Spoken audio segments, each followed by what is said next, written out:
All right, welcome into your December market update. My name is Rob Calabro, and here in a second, I am going to go over the market data on the screen with you. But before we get to that, since it is December, it is the holidays.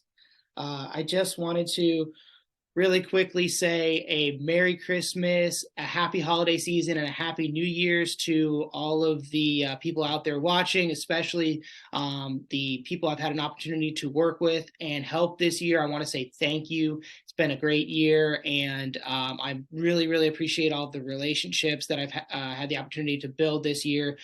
So thank you so much for the opportunity. Now, with that, every year around this time, we do collect jackets and either new or gently used clothing to give to those in need. So if you would like to help us with that charity and donate a jacket or a piece of clothing, click the link that I'm going to provide and you can actually schedule a time. I will come and pick up that item from you directly, and I will take it and donate it with all of the other clothing items and jackets that we collect this year. So it doesn't have to be before Christmas, because obviously the winter time, this is the time of year people need jackets and things of that nature. So anytime that you can get to me over the next couple of weeks, I would love to collect that item and donate it to somebody who needs it.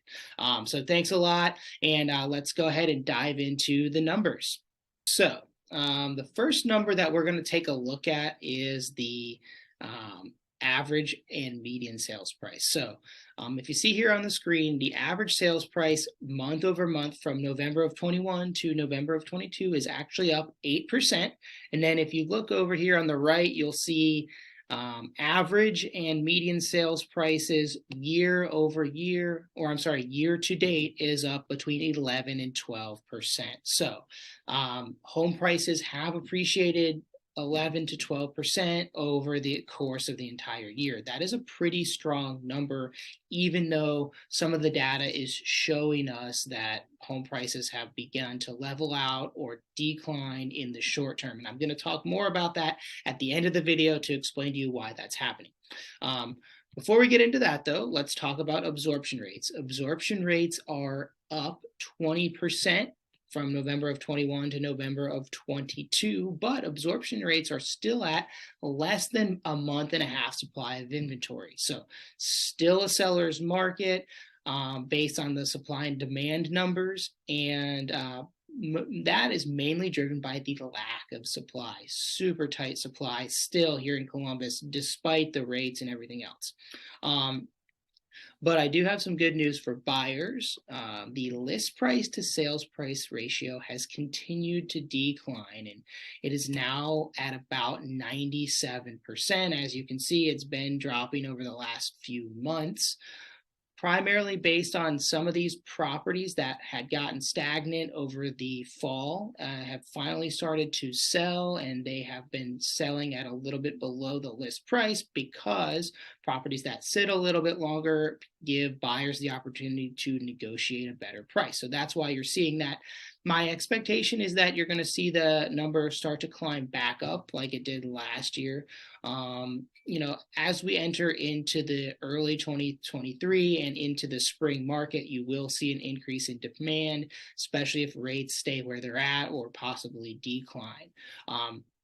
In the next video, we are going to do 2023 projections. We're going to talk more about that, but a lot of people are projecting that the rates will be below what they are today. Today, they're in the low to mid sixes as we enter 2023, that is. So those are the numbers that I wanted to discuss for December. And then I'm going to jump over to the next screen and show you one more piece of data. What you see on the screen is the median home price in the US from 2000 all the way to today. And notice how every single year you see a little bit of an increase and a little bit of a dip, and a little bit of an increase and a little bit of a dip.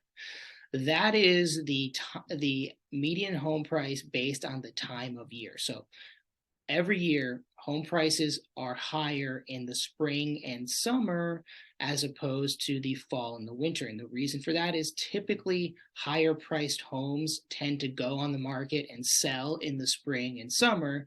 And the lower priced homes, are selling more often throughout the year. So that impacts the home prices during the spring, and it actually shows that homes sell for more in the spring and summer. Now, that is true that there is more demand, and we can usually fetch a little bit higher price in the spring and summer, but it's also driven by the fact that a lot of people who put their home on the market at a higher price point tend to do that in the spring and summer.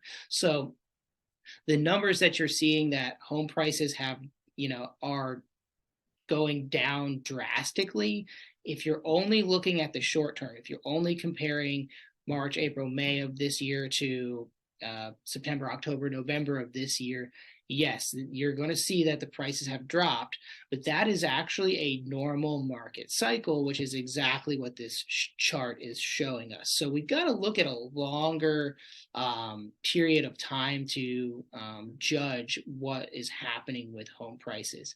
And we are going to talk about this again on the next video, but we are likely going to see a home price level out in the first or second quarter of 2023, but not as likely to see it drop off significantly.